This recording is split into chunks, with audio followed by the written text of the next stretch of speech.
Good evening and welcome to Slam the Gavel, the show that tells it all regarding family court, criminal court, and other court issues, as well as CPS. I am your host, Maryann Petri. You can find me, my books, and blogs on dismantlingfamilycourtcorruption.com.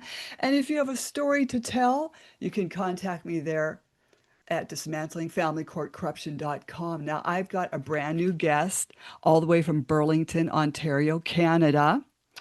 He's a young man with a false accusation, and he was never married to this woman, nor had he lived with her.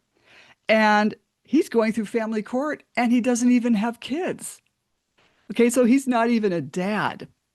This is going to be very interesting. He also has a YouTube channel called Let's Talk About It.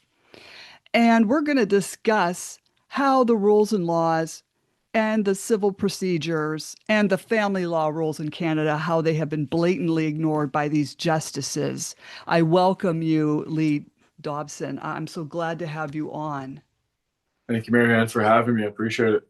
Oh, I appreciate it because we have to educate people. We Yes, have to let them know because what happened to you is so bizarre. You don't even have kids. You were never married. that's right. I was dragged to family court for 3 years on a restraining order application that was never signed with a woman I was never married with, had children with, or lived with. No domestic violence, no police involvement. We did date off and on for 3 years from 2018 to 2021. And in 2021, we called it kind of quits at that point. She lives about 80 kilometers away from me. It's about a 25-year age gap. And basically, we had kind of a falling out for about 14 months. I helped renovate her home. Mhm. And that just really took a toll on the relationship in 2019 and 2020. And I don't recommend any couple to take on a full demo renovation because it's never ending and takes a toll on any relationship. That's very good advice. I've been there and done that.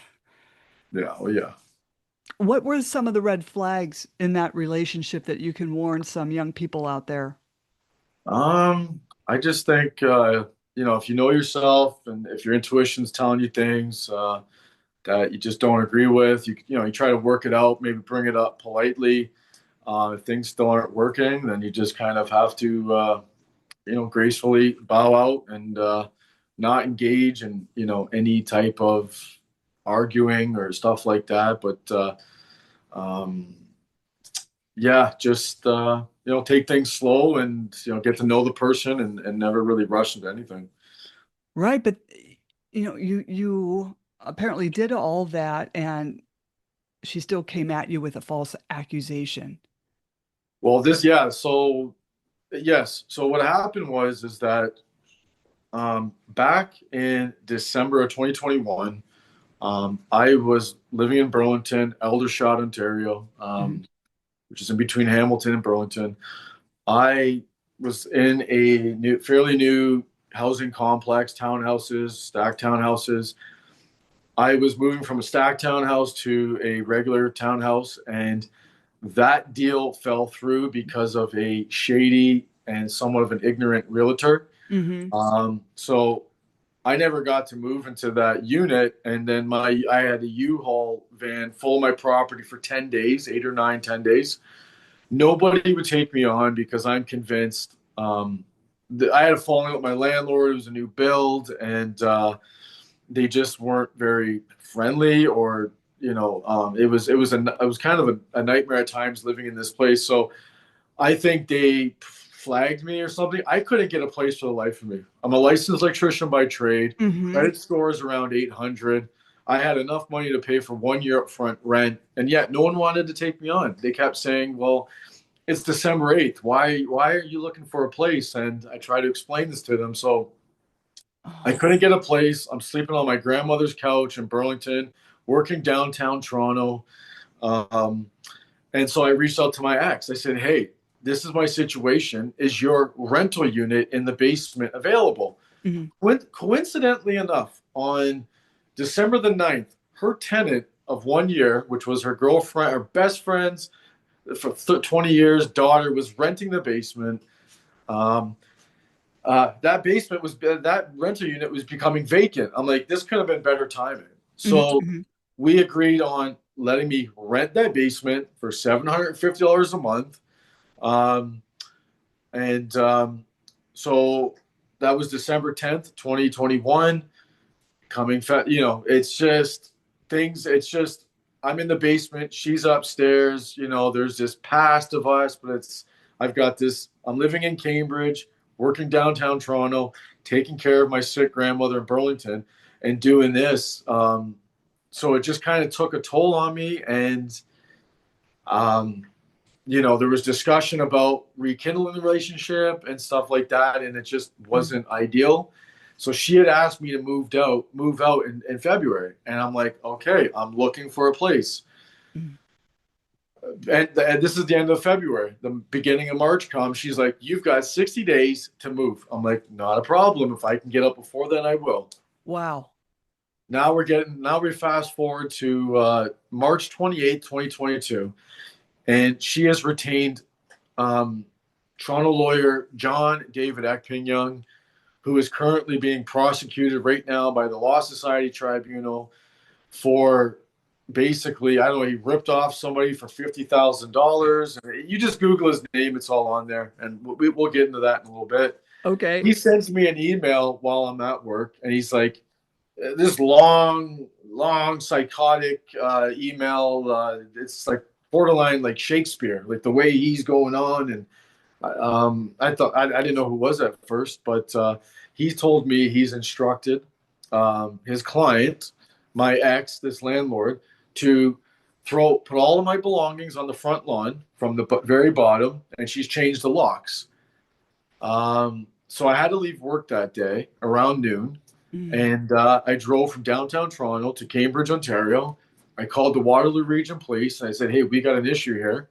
mhm, I get to the house. The Waterloo Region Police come. Eventually, there was 3 officers and then a sergeant.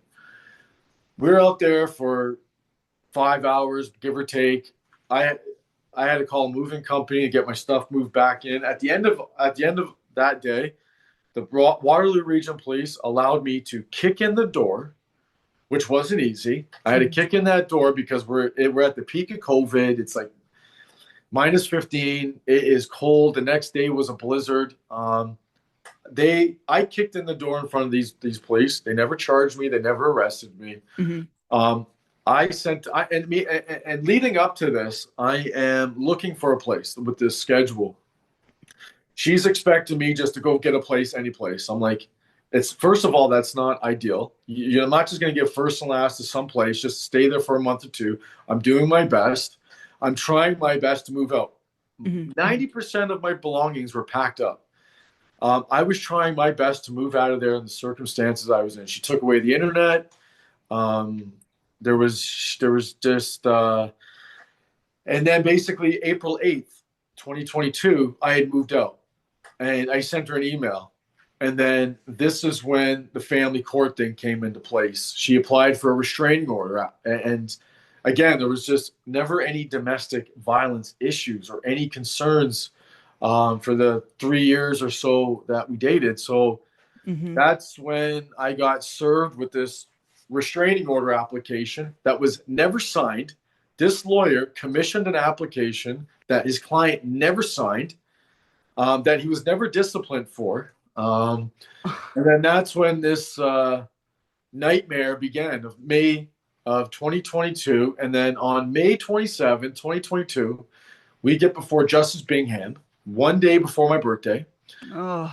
And she orders a temporary restraining order because, and I have the transcripts. I have no problem sharing any of this stuff. Mhm, I've got nothing to gain to mislead, bash, mhm. or lie. So she put in a temporary restraining order because I kicked in the door of a rental unit I was renting in front of the police, and there was nothing else. It was only these couple of weeks in. And another thing that happened leading up to all this, she had called the police on me about 4 times. And a friend Mm. of mine told me this is that she's doing that because she's building a history. It looks like there's a history. Yep, And I didn't pattern. know that then. And mind you, this was all in March of 2022. There was Mhm. nothing else. So this is, day before my birthday, I get Ugh. this temporary restraining order put in place, and it affected my jobs. I lost 3 jobs over it. It's yeah, so that's kind of where all this family court stuff started. This is terrible. And they didn't even follow the family law rules because you guys were never married. Correct. That's And that's right. how it works over in Canada. Yeah, that's the basic knowledge. Like that's the basic. Like I don't know how like 10 Superior Court judges, first of all, missed a restraining order application, commissioned and unsigned, and then yeah, the basic rules are that you cannot get a restraining order or go through family court if you were never married with, had children, or lived with the other person. Hmm. Um, and another interesting part of this is that on that day, one of those dates in March of 2022, Hmm. she admitted to the police and that I was renting her basement. Uh-huh. She applied to this landlord tenant board for an eviction application, and I was paying rent. Hmm. Um, and so she withheld, her and her lawyer withheld this police report for 2 years, and 1 month before my rigged family court trial, Oh, they uploaded it to Caseline. So that judge would have saw that, and he did not take that into consideration. Um, so there's a lot of shady. right, right. So Reasons. Justice Bingham totally missed this unsigned restraining order. Right. Or was he not even told the truth about it? Well, I don't. I don't know if they saw it. She may have saw it, not said anything because I'm a self-represent litigant, and they seem to. My experiences, they don't treat self-represent litigants fair, and they Same, don't. same Yeah, here. right. They're supposed to be impartial, and they were far from impartial dealing with me. This was, yeah. Um, God, God, I'm so sorry. All this is terrible. So then you went through this family court nightmare, and what else was she throwing at you? Just that restraining order? Was there anything else? Well, it was her lawyer. Like, I just cannot believe how personally this lawyer took it on. Like, Mm-hmm. in my opinion, he's not right in the head. There's something very, here's the other thing too with this lawyer. Any lawyer in Canada, they'll tell you where they went to law school. You look at this lawyer's credentials, he got his license in 2016, but there's this big mystery where he went to law school. So my assumption is he did it back home in Africa. He came to Canada, Ontario, challenged the test, and potentially went to one of these prep exam courses that give you the answers. Right. So this is something else I'm investigating. We need to figure out where this unhinged psychotic lawyer went to law school because he's withholding that information, and the Law Society will not share it because apparently it's personal. Oh, no, no. Right. Everyone, the taxpayers need to know where he went to law school. Absolutely. Absolutely. And they're protecting him. So we get now before this other judge, Justice Martha Ann Tweedy. Hmm. And I believe this was her first family court case because this Oh, is this was a newly appointed judge who was a mhm. justice of the peace from Brampton, Ontario, Oh, who deals with provincial charges. Now she's been um, given this Superior Court judge position that she applied for, and she has demonstrated throughout these 15, 16 months dealing with her, she does not fully understand the family law rules. Um, mm, and there's something very shady about this judge, what she did. And what she did was, another thing with the family law is there's a form called the trial schedule endorsement form. uh-huh. And if you look under Rule 17, Sub Rule 11, it clearly states that parties must fill out, serve, and file this form before any trial is scheduled. Well, that was never done. When dealing, we get fast forward. I'm gonna kind of hop around here a little bit, but for this particular issue, we fast forward to now from July 2022 to now November 2023. where she's caused nothing but unnecessary prejudice adjournments. This judge has, she has, what do you call that? They improperly filed their trial schedule endorsement form. She rejected it. This judge rejected their trial schedule endorsement form twice. So now in November, they filled it out wrong again. She filled it out for them. So a judge is not supposed to do that. That tainted the case. It was already tainted like friggin' 16 months ago when I was unlawfully dragged through this court. I go to order these audio recordings. She denied them. And she gave me a reason that doesn't even exist. I think it's the practice consolidated family law rules or something. She goes and say, no, you can't have it for this reason. When I go look into that procedural consolidation thing, that doesn't even exist. In fact, it says litigants of any party, litigants or a party, part of any matter are allowed for these recordings. So she did that. I'm like, she's covering up something. I spent $300 on transcripts. She blocked out nearly 2 pages of transcripts because I'm confident she is covering up a major judicial misconduct. Yes. I reached out to the only body in Canada, the Canadian Judicial Council, who deals with complaints against judges. They refuse to investigate. They are aiding and abetting and protecting this potential major judicial misconduct, which should have this judge investigated and potentially removed from the bench. And I am kind of, that's one of the things that I'm dealing with as well. Oh, geez. I mean, at least you're not paying for a lawyer. Right. And if I was, I probably would have been, who knows? Yeah. I'd probably be dumpster diving with these lawyers. Right. Like a lot of us have before we go represent ourselves. Right. And and so leading up, so from July 2022 to this November 2023, I sent 2 offers to settle. One of them was matching their offer, and they responded both times. Even when I matched their offer in June of 2022, they said they rejected my offer unless they paid $20,000. And I'm like, why would I pay any money? I want to resolve this. Right. And then in June of 2023, we tried to resolve it again. Then they wanted $27,000 from me. And when we later, and like there's so much going on here, I think that we might have to break up this conversation with like we're going to speak about the family court stuff, the court of appeal issues, and this lawyer. But there's also the superior civil court stuff, small claims in the criminal court, and one of the civil courts. This lawyer admitted that his client paid a block fee of $7,000.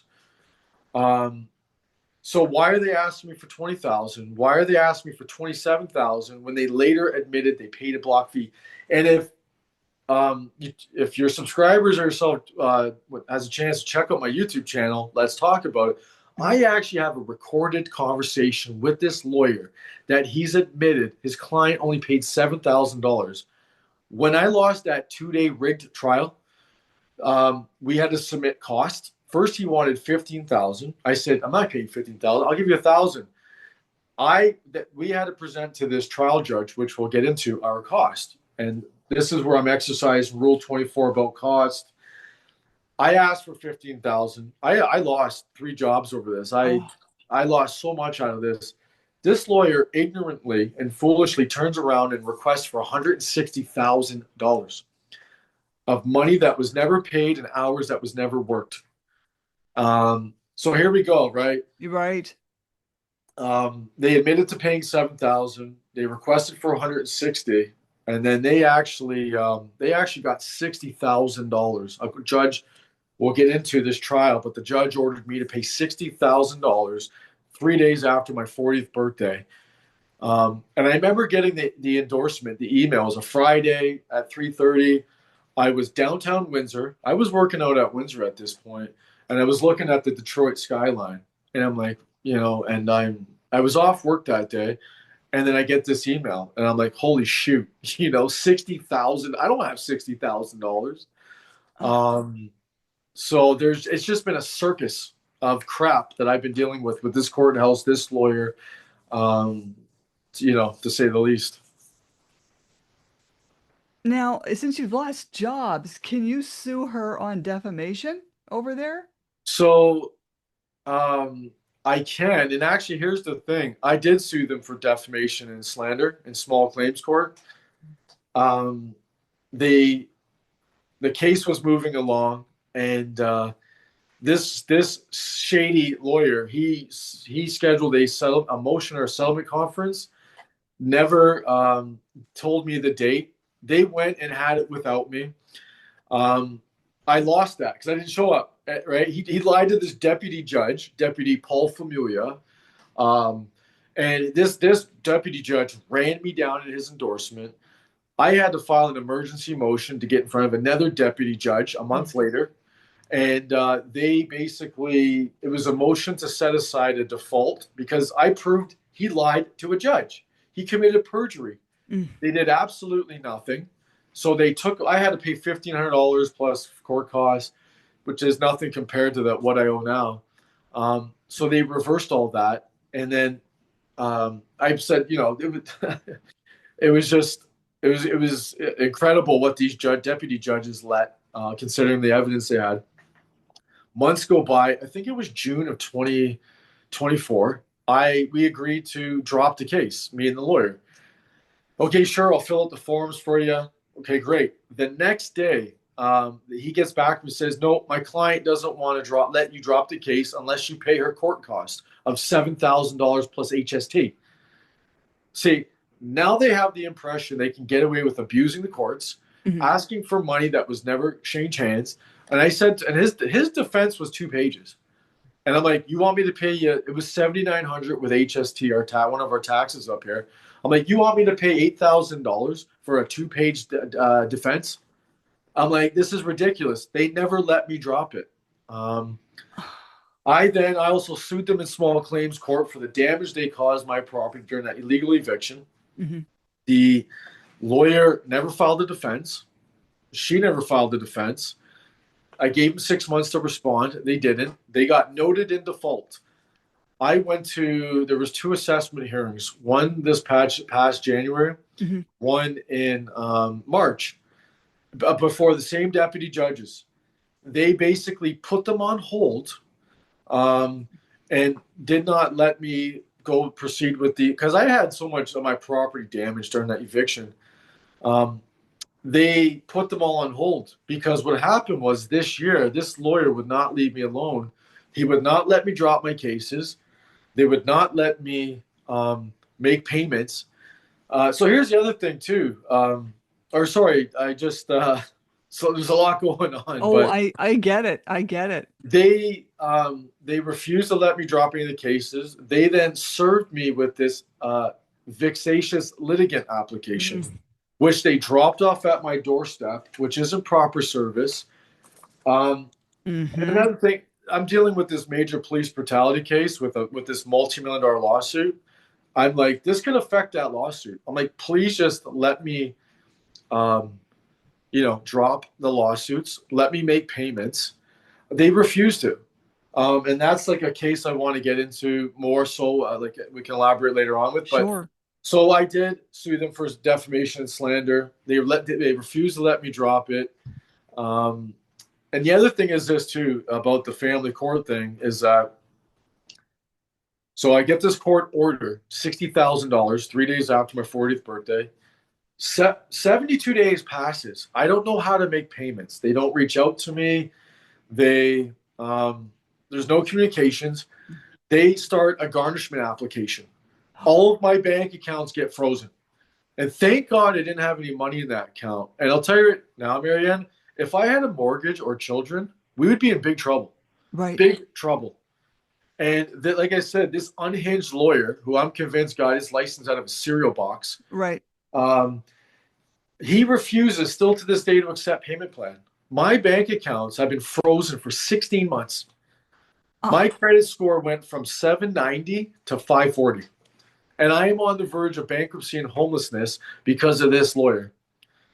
Um, and I had to walk away from a $23,000 a month job before deductions working out in Windsor because this happened September 6, 2024. And I'm like begging and pleading. I got to pay an Airbnb. I got a lady taking care of my apartment in Burlington. Oh, It wasn't cheap to do this job. I'm bad with the math, but I know 80 kilometers is 50 miles, but I was 350 kilometers away from home. And mhm. basically I wasn't focusing on my job. I ended up getting part of this layoff that happened in October. Um, so that's the other issue with this whole family court corruption, a case I was unlawfully dragged into. Mhm. Um, I get these court costs ordered against me, and this lawyer, a garnishment should be the last resort, Mhm. Mhm. not the first. So this is what this lawyer has done. He has made my life a living hell because he is unhinged, um, and he behaves erratic, and psychotic. And so it's Oh my yeah, God. it's I'm honestly convinced I'm dealing with Canada's most corrupted family court case in Canadian history, and we haven't even gotten to the trial yet. The stuff Yeah, that happened there. I think you are too.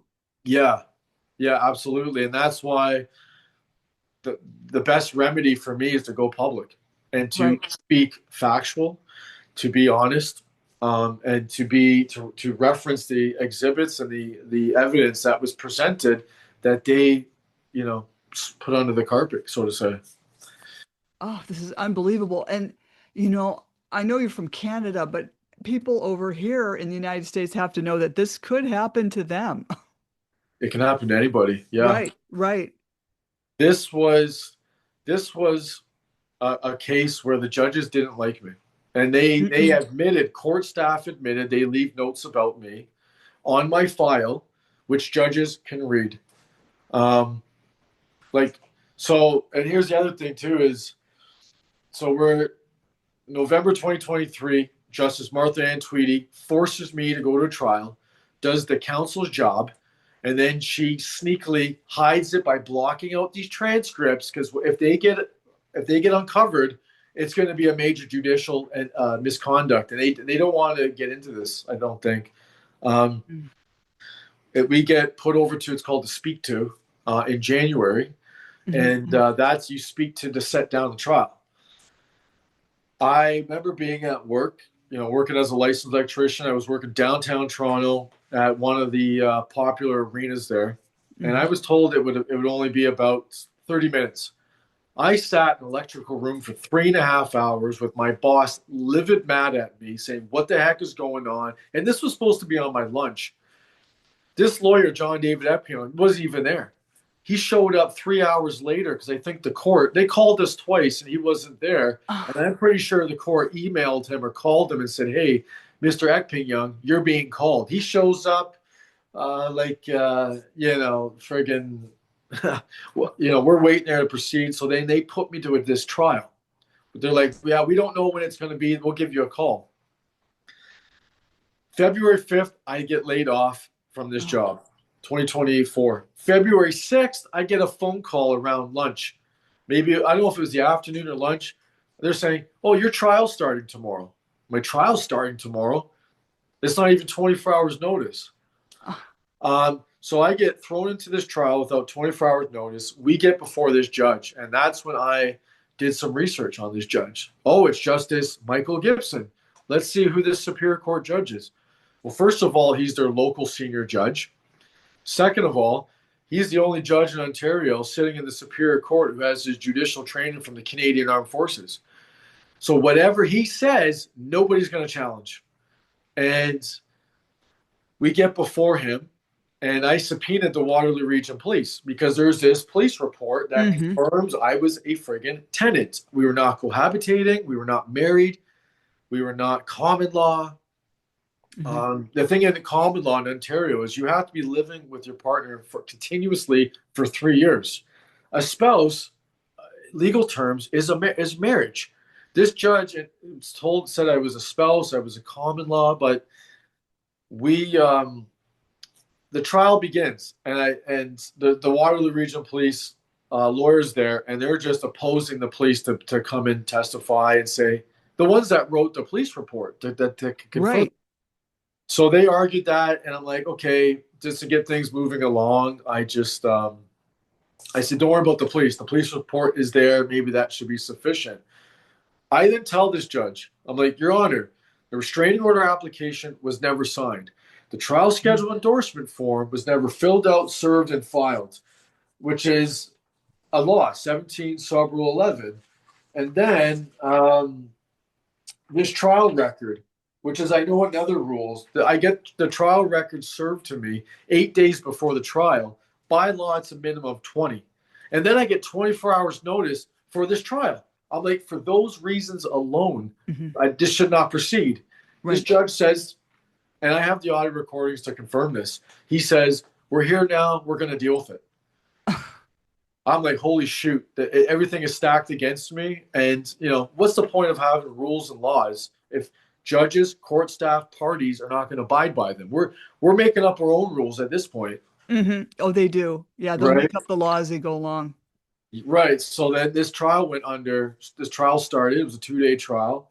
It was a straight crap show the whole time.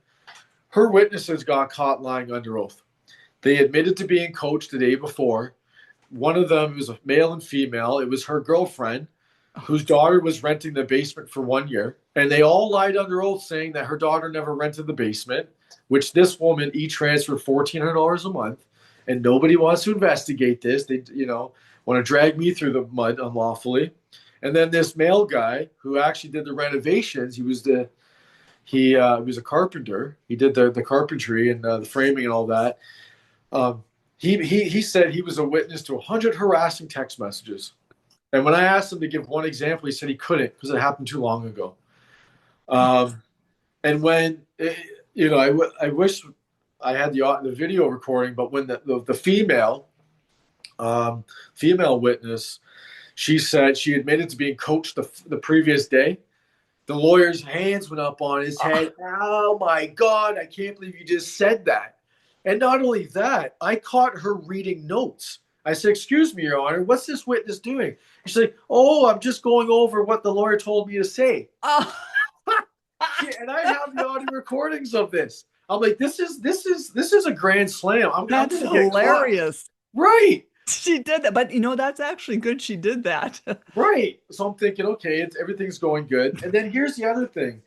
This judge loses it on the lawyer because one of the exhibits that were presented, it showed their cost. They paid $7,000 for family court, but this was another, just like the restraining order application was commissioned and unsigned. This affidavit was commissioned and unsigned. Like, this lawyer's commissioning with the left hand and pretty much signing with the right, but he's not even doing that. This is why this lawyer needs to be investigated, because he doesn't know. He commissions documents, and I've got 6 of them without his client's signature. So the judge lost it. Justice Gibson lost it. He's like, you should know better. I'm going to make note of this. I'm like, this could not be going better for me. Yeah, right. And then they had their day the first day. My day was on the second day. And again, I'm presenting the rules that were not abided by, these applications that affidavits commissioned and unsigned. Like, I'm not, so the trial finished after 2 days. That was February 7th, February 8th, 2024. The judge finally gets back to us on April 16th, 2024.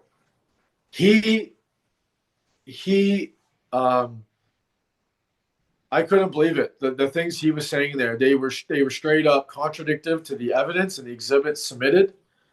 This judge straight up lied on his endorsement, and I have no problem saying this because he said I called her, I emailed her, I breached my temporary restraining order. I was not a tenant. I never called her. She tried to provide these phony private phone calls that I called. I showed my phone history. And at the trial, she admitted she never answered those calls. He's saying I emailed her. She emailed herself. You see her 2 emails, and this was an exhibit. I was a tenant because the police report confirmed it. The living, we weren't sleeping in the same bed. I had my own key, my own entrance, my own washroom, my own dryer, my own kitchen, my own bedroom. I was a rental unit. I was paying rent. And then he said I breached a temporary restraining order when I never did. I was never charged. I was never warned by police. So this lawyer, this judge, maliciously made these comments because he just didn't like me. Uh-huh. And I'm confident he made his decision off of two things. During the trial, they presented this audio recording of me and her. And so what happened one day was she called me up from the basement. This was in March of 2022. And she starts pressing me. She starts provoking me. When are you going to move? What did it? She's getting me going. This was about a 15-minute phone conversation. Around the 8th or 9th or 10th minute, 9 or 10 minutes, let's say, I got upset. And that's when she hit the record button. So she had this audio recording missing everything leading up to it, and she presented it, and the judge accepted it. And I said, "Excuse me, Your Honor, this is not a full recording. How are you going to accept that?" He's like, "No, I'm going to nice and calm and methodical, and oh no, we're going to listen to it." I've talked to probably about 50 family court lawyers in Ontario. About 90% of them, if not more, said that judges generally do not accept a partial recording because how are they supposed to give a honest thing? I agree. So he made his decision off that audio recording, and then he made, I believe, I wrote him a letter after that decision. I disagree with it. He did not make. He's trying to say that we cohabitated at one point. We didn't. He went under the Family Law Act, Section 46. I think it's 2B. So A 46A is a spouse, and then B is like, oh, someone other than a spouse that you've lived with. We never lived together. So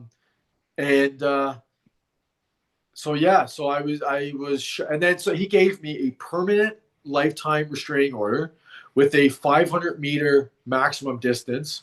And she admitted she frequents Burlington, Ontario, to 7 different businesses. Oh my And I'm like, God. you just gave this woman a tool to abuse me. And Uh-huh. that's what they have been doing. They've been trying to put me in contempt. Um, they will not accept payments. They submitted fraudulent documents. They've committed perjury. And that's when the judge said, "Well, if you guys, you can't agree on cost, then come back to me." Well, the lawyer asked for 15 grand, and I'm like, "Why would I pay you 15 grand when you admitted to paying 7?" And so I thought that the judge would be reasonable with cost. They foolishly and ignorantly submitted that $160,000 fraudulent bill, which one of the costs were, I think he charged $20,000 for 5 affidavits, which was crap. Mm-hmm, mm-hmm. And then just basically the judge ordered me to pay $60,000. It was a court order. And again, another tool to abuse and harass me. And it has caused me extreme mental and financial hardship Right. with this family court, with this court order, these costs. And you got these lawyers, these judges in the Superior Court backing this lawyer who, and I think I've sent over some emails with this lawyer. This past year, he's been harassing, threatening. He's even admitted to stalking me with a private investigator. And it's just like, buddy, let me just make payments, unfreeze my bank accounts. Like, it's been very difficult to pay my bills. It's been very difficult. And he's actually got me in small claims court. He's suing me for defamation. He has no exhibits. He has no evidence simply because I hurt his feelings. And Oh. he's trying to put a Oh. muzzle on me. He's trying to get a deputy judge for me to stop being public and to share my experience dealing with him. So I can't even claim bankruptcy because of this $35,000 lawsuit. He knows what he's doing. He will not leave me alone. And I will not stop, sharing my experience honestly about Right. the story in these courts until they fix the damage that they've done. they have destroyed my finances. This is terrible. Yeah. Oh yeah. So your boss that I remember you were saying earlier that your boss was called you into the office and was yelling at you. He knew about this weird stuff happening to you, or no? You know what? I did one day. I mentioned it to him at work, and I regret doing that. I Oh told no. I did because it things just kind of went sideways. I thought I'd be honest with like, hey, I'm being dragged in the family court over this Right. restraining order application with my ex, who's like almost 25 years older than me. Like trying not to go into too much detail. And then ever since I told him that, he kind of looked at me different.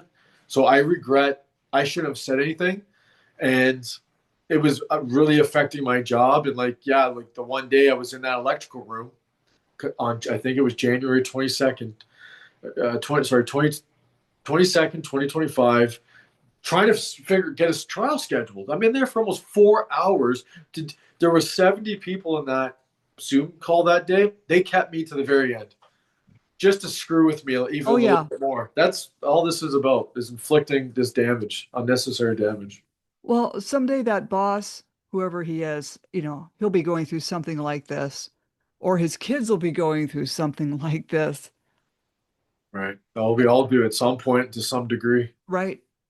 Oh, this is just terrible. Yeah. And I've actually, I started this YouTube channel. Let's talk about it. I started a Facebook group, Canadian Court Nightmare Stories. And I am surprised how many people have reached out to me that are Mhm. dealing with similar judicial issues. But the thing with mine is that I was never married with this woman. I never had children. I never lived with her. No domestic violence, no police history. I've got a permanent restraining order, and I was ordered to pay $60,000. Most people would have broke a long time ago. Uh-huh. They would have folded a long time ago. Oh, A human, humans are not built to endure this much stress and abuse that I I'm going. agree. I agree. What they're doing to you is it's beyond criminal. The legal abuse is Yes, criminal, and I'm just hearing so many nightmares coming out of Canada. I'm not ever going to move there. right. Yes, Oh, no, it's getting worse by the day, and it's this liberal government. Justin Trudeau for 10 years destroyed our country beyond repair. If someone was to ask me my thoughts about it, like and they're trying to introduce these new bills where you can't share this stuff online, or they're going to shut down your internet, your phone. when will that go into effect? So if it goes into effect, it will be December. It's yeah, I think it's Bill C8 or C2, C8, C9, and C63. Um, I've reached out to our Attorney General of Canada, who is the Minister of Justice, Sean Fraser. They ignore me. I've reached out to the Attorney General of Ontario, Doug Downey. They ignore me. The Canadian Judicial Council ignores me. Um, so this whole bogus family court thing, I filed an appeal with the Court of Appeal for Ontario, and this lawyer never filed any materials. Um, I filed a motion for an extension of time. This lawyer um, he files his materials 10 minutes before the motion, which is unlawful. 10 minutes before the hearing, and they're unsigned and uncommissioned. And the judge, Lisa Favreau, accepted it. And I lost that appeal. I lost at a time for an extension of time. Um, and again, all these nightmare stories are all on my YouTube channel. I try to talk about them just so, everything I'm talking about in our conversation and everything else can be referenced back to my channel. And again, it's like I have nothing to gain to lie, mislead, or bash anybody. Mhm. This is a story about judicial abuse, court corruption. Um, and another thing, too, is I disputed the garnishment. And I lost the garnishment. And again, this lawyer filed no materials. That's because sorry, no, because I'm convinced it's this local senior judge has his hand in every single case, and he's directing these judges, these prosecutors, these deputy judges, this court staff to not let me in because everything comes back to that family court endorsement that he intentionally provided misleading and contradictive statements that cannot be backed up by any evidence or facts. It's this is where I'm at, and nobody will question this judge because he's the only judge in Ontario from the Canadian Armed Forces. And now I have to go public against this abuse from this judge, and I don't want to be. I don't want to be, right. but All, all of this should have been dropped and you left alone. right, and they still will not leave me alone. It's going on 4 years. When will it end? When will it end? It Oh, won't. It'll end if the Law Society Tribunal um, will revoke his license. And again, that is all on my YouTube channel too. I've been following that. His lawyer, it's our Law Society of Ontario is broken and biased and corrupted.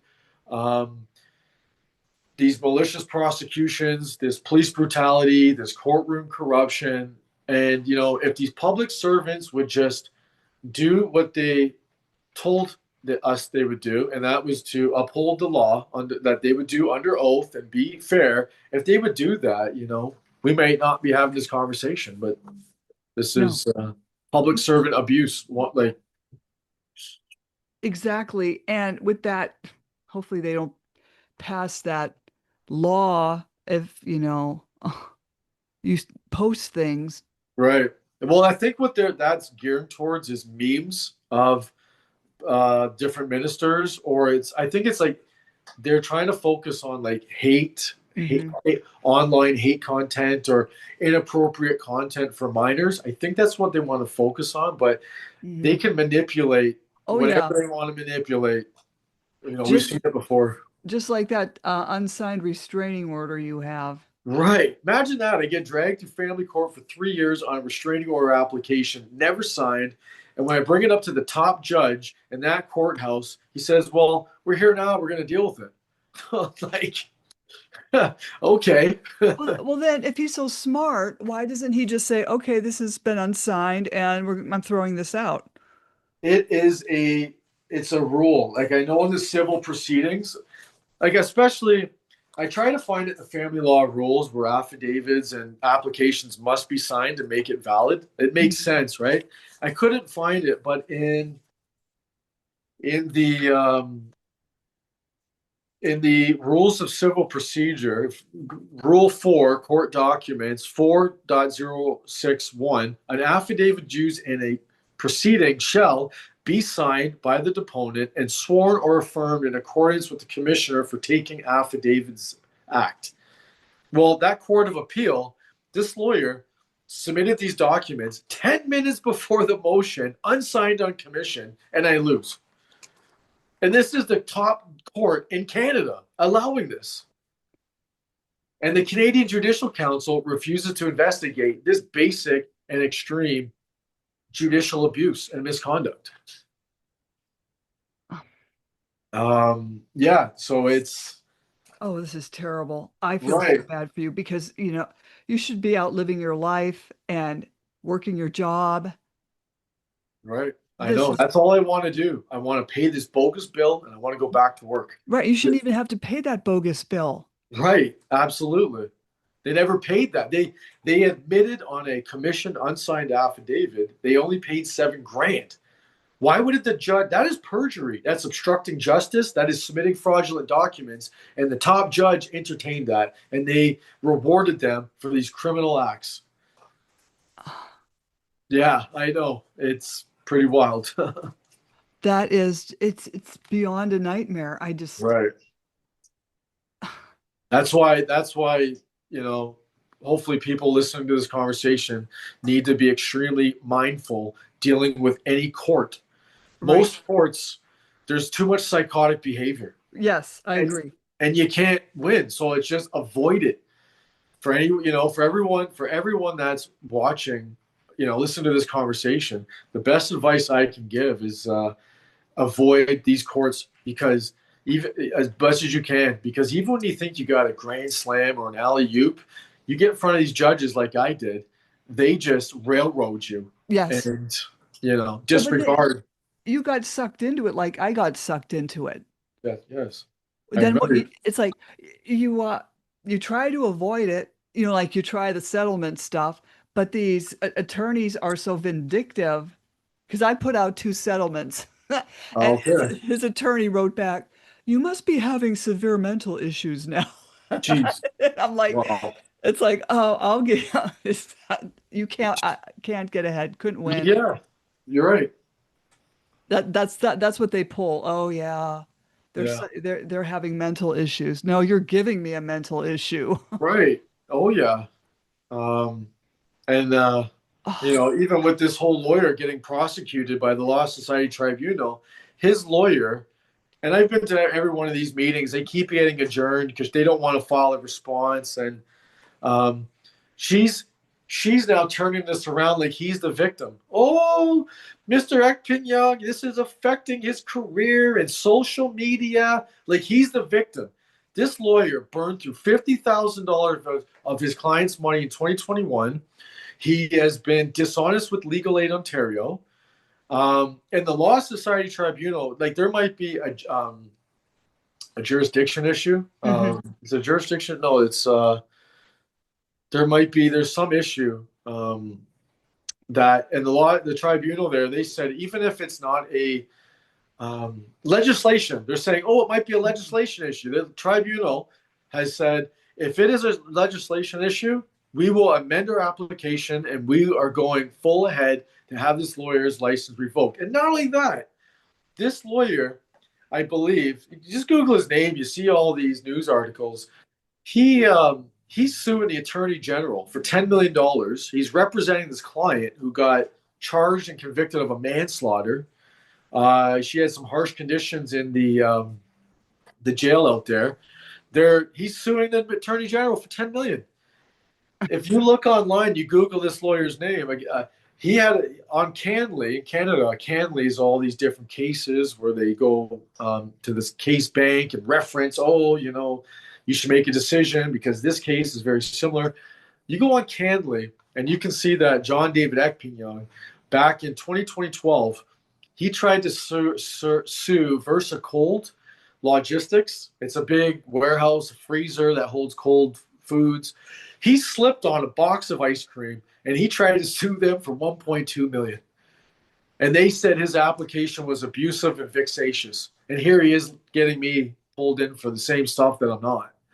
Oh Um, my God. oh yeah, this lawyer needs to be talked about because Oh, it's incredible what he's gotten away with. oh yes. I mean, same with my opposing counsel, but he's not as weird as this one here. Yeah, Ekpyong. and yeah, like yeah, he's it's another reason too why we need cameras in courtrooms in Canada and Ontario and even the states. You Yes. know, this lawyer has been deranged in the courtroom. He raises his voice, he's stomping his feet, he's pointing at me. It's comical, but it's at times it's not. Well, you know what I was doing with my opposing counsel, because he would be like Evita Peron. He's raising his hands up like, how can this happen? And then he's prancing back and forth in front of the judge. And it's like, Right. it was like, okay, so I'm going to try doing what he's doing because it seems to be working for him. So when I would talk to the judge, Your Honor, how can this happen like this when I haven't been able to work as a nurse because of these false indications? I was just doing Yeah. all that. Oh And he yeah. started noticing. He was. Oh good. And then when I beat him in Superior Court Okay. in December, um, oh gosh, 27th, Wow. 2017, Mm. and we were back in court at the state court, and I did have to hire a Supreme Court lawyer, and she saved my life. But he was arguing now with his hands to his sides. Wow. That's how crazy he was. And he's Oh, calling me crazy. They sit back and call us crazy, but right. then they act with this craziness behavior. Yes, That's why I would like them all to have psychological evaluations, the absolutely. judiciary and the attorneys. Big time. They're playing with people's lives.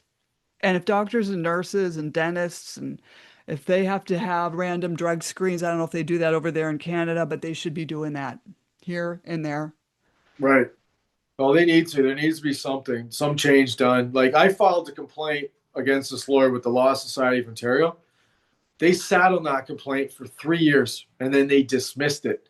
And they assigned Ari Cashton, who was one of their top fraud forensic investigators. And this lawyer was caught lying to several judges. He's committed perjury, fraud, obstruction of justice.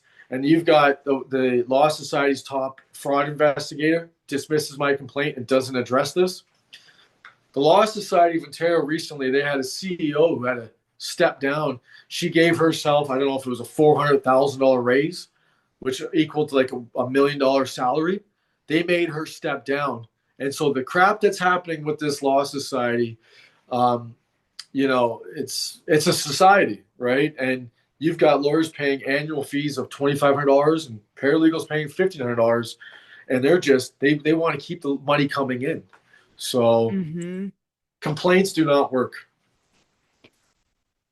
What if you put in, okay, so over here, what happened is I had an attorney, I won't even go into it, but I filed a complaint and I got the namby-pamby letter back in 2 weeks saying that, it's not unethical enough. They all have the same, it's the same paragraphs. It's not unethical enough. All right. And it bothered me for 2 weeks. And I called them up and I said, no, this is still wrong. Something's still not right. And I did talk to a very nice lawyer who said, okay, can you give us more? Can you give me more documentation? Right. Give us whatever you can give us. So I rewrote it and I submitted it. And yes, he was disciplined. Okay. So are you allowed to resubmit a complaint? Um, yes and no. So they said that they're like, oh, if you have any new information, file it with us. And file a new complaint. They just kept putting them together. So I filed an appeal when they dismissed it. I filed an appeal with Mhm. the commissioner. I forget the name there. It's the lady running it. She used to be Waterloo Region Police's top lawyer. Uh-huh. Now she's the commissioner. So um, yeah, I had a conversation with her, and I had one other complaint in there with a criminal lawyer who dropped me in this police brutality case that I had. That thank God got state charges got stayed this year. Mhm, mhm. Um, that's something else I'm dealing with, but they pretty much this lawyer dropped me. This female lawyer, she's been a lawyer for 40 plus years. She knows she can't do this. She did it. They dismissed her complaint. I appealed it. This commissioner, I forget the name of it again, that deals with the appeals with the Law Society. I asked for an update 3 months later. They got back to the same day saying, oh, she did nothing wrong. So I was upset. And the following week, I had my appeal with Ekping. So I'm like, you know what? I'm going to record the conversation. You're not supposed to, Mhm. but I did it anyways. And at the end of that conversation, I asked them, is it against the law to record this? They said, no, but we ask you to not do it. And we asked you before we even do this. Mhm. I'm like, and there was a lot of other discussion about the issues, dealing with them previously. So I think mentioning that maybe this time around, they're actually going to do what they should have done before. Um, this, so I'm waiting to hear about this appeal with that Young, but I think with that comment about them, this recording and handling things unfairly, Mhm. hopefully they're going to do something about this appeal. If not, it's just going to be another conversation, another video on my YouTube channel dealing with that commissioner, and there's a lot of integral issues with them as well. Oh, most definitely. Yeah, I'm so glad you came on to tell us this horror story.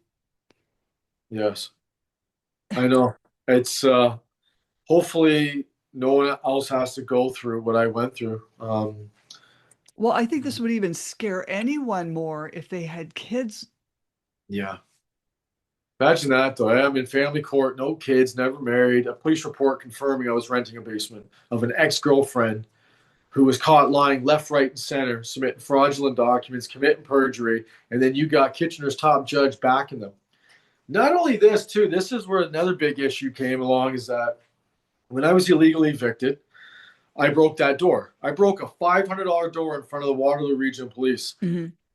She submitted a $10,000 home insurance claim and got paid $10,000.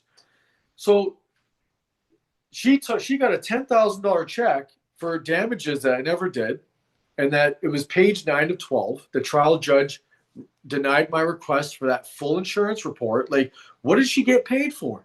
She did admit she got paid $4,000 for a stove. I never broke a stove. The stove was perfectly fine. Uh-huh. So she got a $10,000 check from her fraudulent home insurance, which was traveler's insurance here. She gave $7,000 to her lawyer. So she's up three. She's up 3 grand. She paid 7 grand. And then she gets 60 grand. So she profited $63,000 from fraudulent bills. And Oh, the judges, the police, the prosecutors, these complaint services are all fully aware of this, and they refuse to investigate, and they throw me a rope and say, here, make a slip knot. It's like, I don't know. I don't understand the thinking behind no. it, but they, behind these judges, but it's in the public's best interest to know what happened to me, to be Mhm. very mindful of this is what other people could potentially face, this judicial Right, abuse. right. And shouldn't travelers insurance be more on top of things? Absolutely. I did file a complaint with them, and it goes to the Waterloo Region Police. I talked to the Waterloo Region Police. I talked to their superintendent, Linda Chamberlain, who refused her constables to investigate, which is a crime. Submitting a fraudulent bill over that's fraud over $5,000. She refused to investigate, and she said, "Oh, go file a complaint against Lika, who's the complaint services with police up here. Used to be the OPIRD." I did that. They said, "Nope, it's up to the police that they want to enforce that." You got the Law Society lawyers handling complaints against lawyers. It doesn't work. You've got Lika, ex-police officers handling complaints against police officers. It doesn't work. You've got the Canadian Judicial Council, pretty much judges handling complaints against judges. It doesn't work. Right, So there's no oversight and they're all policing each other. right. So travel insurance dropped the ball, and so did all these judges, the police. They refuse to investigate someone who has shown complete disregard for the law, the Criminal Code Act, and Oh, this is so disgusting. yeah, it is. It's yeah, it definitely is, and I'm you know I'm sure I've been following your channel for a while now, and I've seen some of the other guests you've had, and it's unfortunate that we're all going through this one way or another. Hmm.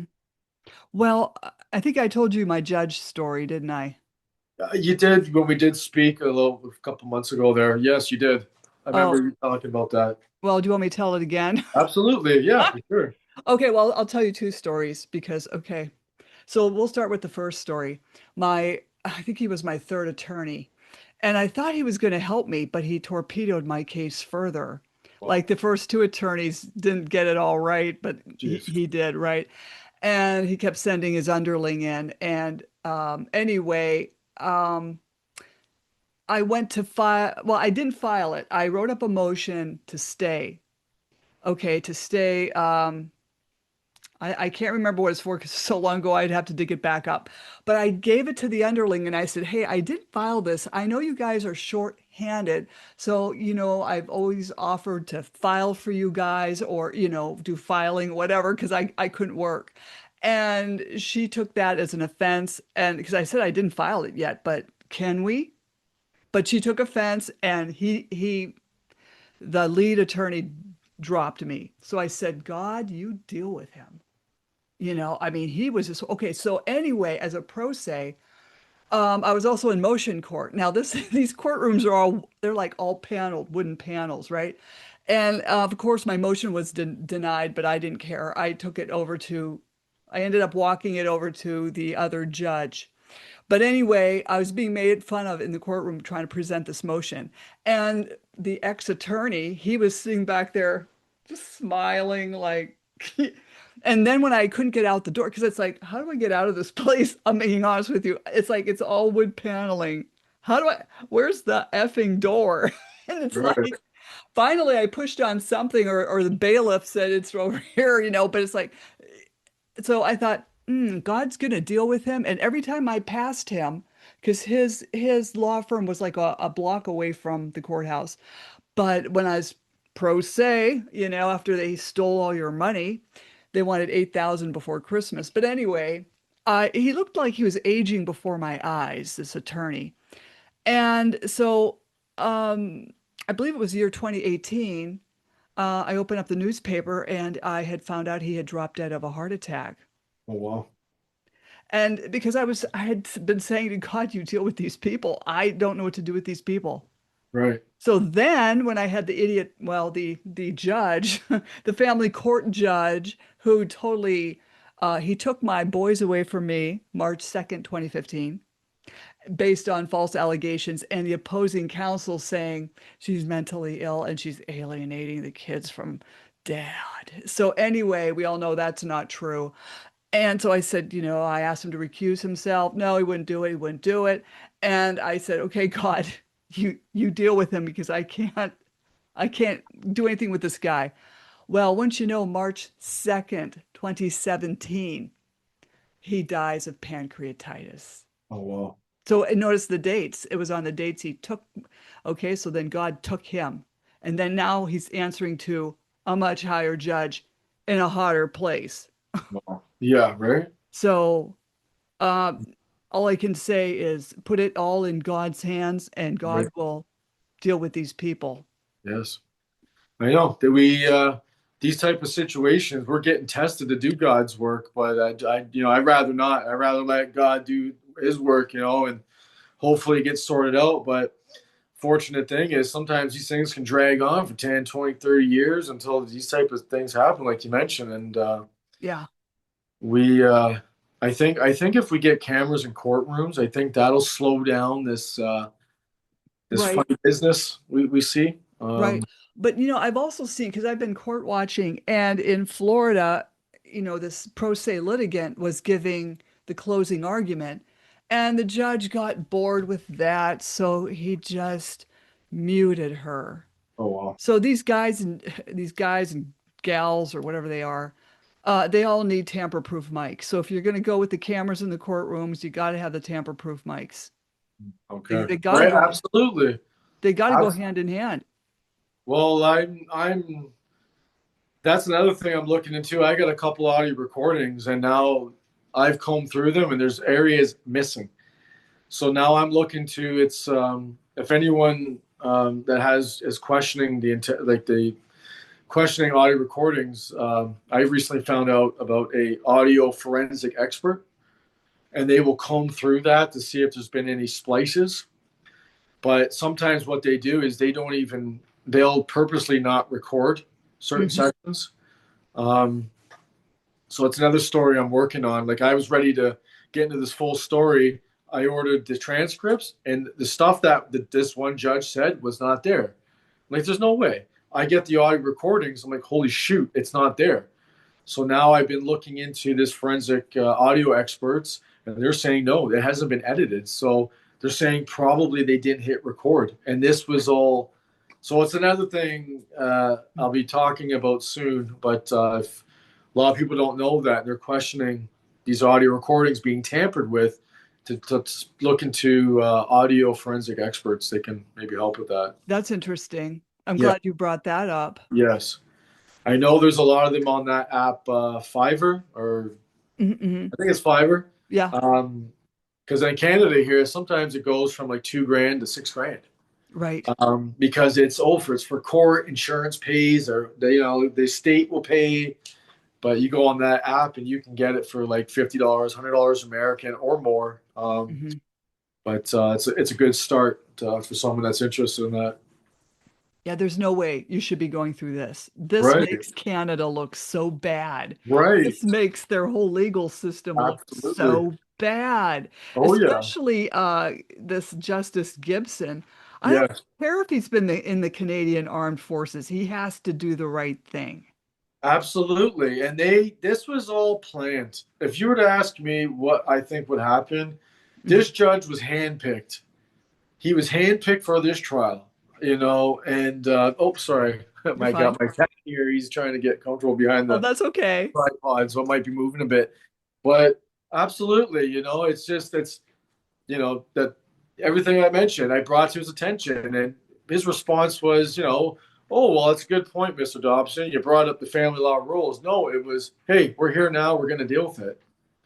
You Well, know, then I wonder who's paying him off. Uh, who knows who?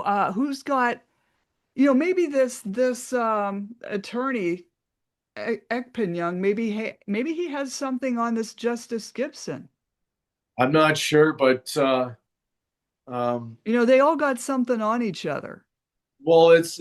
I don't even think this courthouse knows what Ek Pin Young's going through with this because um, it just got put out to the public in June that they are prosecuting. Excuse me, this lawyer. So I don't think they had any clue, and now they're all associated with aiding and abetting this lawyer to do what he did when a true impartial public servant would have said, "Hey, no." 16 months of unnecessary and prejudiced adjournments from Justice Martha Ann Tweedy. They didn't even show up to half of the appearances. They didn't submit the proper documents. At one point, they sent a student, and it's like, and then in November of 2023, that she rejected. They didn't file their trial schedule endorsement form. So what does the judge do instead of say, no, we're stopping this case. You're wasting the court's time. There's other people who actually are supposed to be in family court. You're clogging up the court system. What does she do? She fills out the trial schedule endorsement form and then blocks 2 pages of transcripts because she knows she did something wrong. And we're going to Hmm. eventually get those transcripts uncovered. And the public is going to see what I've been trying to say for 2 years now, that this judge did something very shady and Yeah. in violation of the Judges Act, and that the Canadian Judicial Council screening officers are protecting her. So there's a lot of shady business going on in these Oh, courts up yes. here. Yes. And again, not all prosecutors are bad, not all lawyers are bad, not all judges are bad, Hmm. but for some reason, I've been targeted by Right. this courthouse. Well, Um, I can relate as I was targeted, and it just didn't stop. Even when I had a vindictive child support judge after me, because family court wasn't enough, right? So, if anyone wants to talk to you, how yeah, can they reach you? they can reach me by email, which is Lee Dobson 528 at gmail.com. That's LeeDobson 528 at gmail.com. They can they can subscribe to my YouTube channel. Let's talk about it, and we Hmm. can talk about these judicial issues, these misconducts. I'm on Facebook. I have a group called Canadian Court Nightmare Stories, where we're just trying to speak about these things and provide support to one another and provide information or tips and stuff. So that's kind of where I'm at, where I can be reached at. Excellent, Yeah. excellent. I'm honored to have you on to speak out about this because people have got to know about your case, and it can happen to them whether Yeah. you're in Canada, England, France, United States. This is something that can happen to anybody. So hey, don't jump off, okay? Yeah, exactly. Slam the Gavel's a podcast to help the public understand what really goes on in these courtrooms. I'm your host, Maryann Petri. You can find me on Spotify, YouTube. Please like and subscribe, Apple iTunes, iHeartRadio, Google, and other platforms. Again, feel free to buy me a coffee to help keep this podcast going. Thank you, Lee Dobson. I wish you well and keep me posted. Absolutely. And Thank you. for anyone that's it's for everyone that's watching, buy Maryann a coffee. Oh, thank you. Thank Yeah, you so absolutely. much. For sure. Absolutely. Thank Thank you. you.